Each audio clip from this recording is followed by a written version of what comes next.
Welcome back to Yang Daily. I'll be your host, Alex Cheney, bringing you all the Yang news you need to live your life right. Apologies for the super late episode again. It's really hard to keep up, but we've got awesome news today, and let's get to it right off the bat. Humanity Forward endorsed Donna Imam has won the Texas Democratic primary for District 31. She will be facing off against 17-year Republican incumbent John Carter. In 2018, less than 3 points came between Carter and the Democrat. This is a real opportunity for both us and UBI, gang. Make sure to congratulate Donna and give her your support. The Movement for Black Lives is organizing 9-minute mini strikes all across the country to show solidarity for a number of issues, with each group choosing its own civil rights issue to protest. They range from minimum wage to police reform to ending racist policies and more. Didn't see UBI mentioned, so it sounds like we need to get in there and get fundamental. Now, a 9-minute strike obviously isn't going to force anyone's hand, but it could be testing the waters for support for more impactful actions later. So tell your friends and coworkers to join in on Monday, July 20th, and show your support. Let's get this movement organized. And in case your concern over the need for action has waned, a transit cop recently provided a reminder by viciously assaulting a non-violent homeless man who refused to leave his seat on a subway train. The cop grabs the man and tries to pull him up, telling him to leave the train. The man says no and stop touching me, and holds back. Then the cop punches him in the face twice. There were 2 other officers watching the whole time, by the way, and they did nothing to intervene. But it gets so much worse. The Manhattan District Attorney is charging not the cop, but the homeless man with violent felony assault against the cop. How could they claim assault in that opposite direction, you ask? The claimed injury was the swelling of the cop's fist from smashing it into a citizen's face. Drink that in for a second. So you can be wrongfully assaulted by police and then sent to prison for up to 10 years for their crime. And anyone wonders why people are calling for reform or even why some were driven to rioting. What the hell do you do when the system that is supposed to be preventing crime and bringing justice to the criminals is actively committing crimes and punishing the innocent in service to the guilty? What legal recourse does a poor victimized citizen have in that case? And people still make excuses for this crap. That might be the most galling part of it all. It's beyond disgusting. The Washington Post put out a story on 8 different people partially blinded by police projectiles in just a single day of the May 30th protests.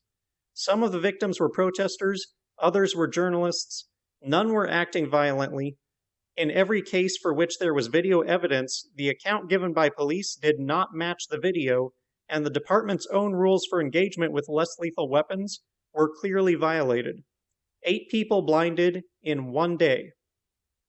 A detailed video can be found at the link below if you have the stomach for it. Scott pointed out a poll going on for the top 50 modern thinkers in the world, and that one of them is a UBI advocate billed as the godfather of UBI. They have 50 candidates, and you can vote on who you think is the best thinker. I didn't really know any of the other names, probably not a good sign for me, so I took Scott's suggestion and voted for Philippe Van Parijs. At least, it's probably pronounced something like that.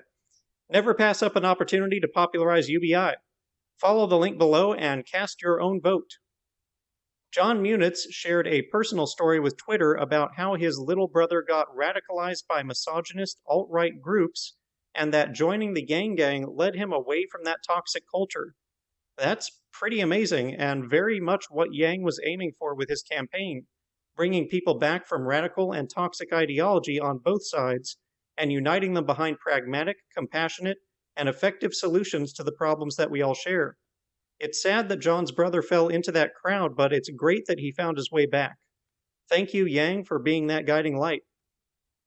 Austin, Texas announced it is instituting a carbon tax on coal power, raising the price of coal energy roughly 30%, which they expect to reduce the city's carbon emissions by about the same. It's part of a larger plan to run on 86% clean energy by 2025 and 100% by 2035. David Kim shared a very personal story with us about the way that he was treated by his parents regarding his sexuality. They not only refused to accept it, but claimed that he is faking it to punish them for being bad parents. And they told him not to let anyone know because they think everyone in Koreatown will vote against him for it. To grow up under such an incredibly twisted mentality and still accomplish all that he has is nothing short of incredible in my book. I can't even imagine. I don't know where mentality that screwed up can even come from, but I hope that David knows that it's their mental illness, not his. And somehow he clearly still loves them. This man deserves respect. A study was just released that reveals the sky is blue and water is wet. No, not really, but just about. It found that those who received the unemployment bonus spent more than when they were working. You mean when people with needs get a stable source of money, they spend it? Shocking. Next, you'll tell me that this spending helps the economy somehow. Yes, as if we needed this tenet of UBI confirmed yet again, we have one more proof that UBI is the solution to revitalizing the economy. Twitter had some drama yesterday with a number of high-profile accounts getting hijacked to spew some Bitcoin scam. Pretty boring, honestly. They could have done so much more entertaining things with that access. Personally, I was kinda hoping to find out that Trump's account had been hacked this entire time, and that's why it's the ravings of a lunatic, but no such luck. The Lucha crew in New Orleans has come up with a clever scheme for encouraging mask wearing, one of the oldest schemes in the book, in fact, cash reward. They are giving out tickets at random to people they see wearing a mask in public between July 20th and August 4th for a chance to win a $10,000 prize pool. Pretty good, right? I'd like to see it over a full month at least to encourage longer-term trends, but I'm totally down with this. I think every city in the country should be doing it. It's a lot cheaper than the consequences of people fighting the mask mandates for sure. And that'll do it for today's Yang Daily. Congratulate Donna and consider supporting her. Check out the BLM strike. Vote for your top thinker. Give Kim your support. Bookmark the spending article. Help support clear, fundamental policy goals for the protests. Visit bailoutthepeople.com to take action. Help recruit other organizations to the cause and get everyone to sign the UBI petitions. Flood Congress and Trump with calls, tweets, and letters using the ResistBot or Income Movement easy contacts below. If you need financial help, consult Humanity Forward, the Income Movement Aid Database, United Way, or the H3 podcast thread. And don't forget to Yang Daily.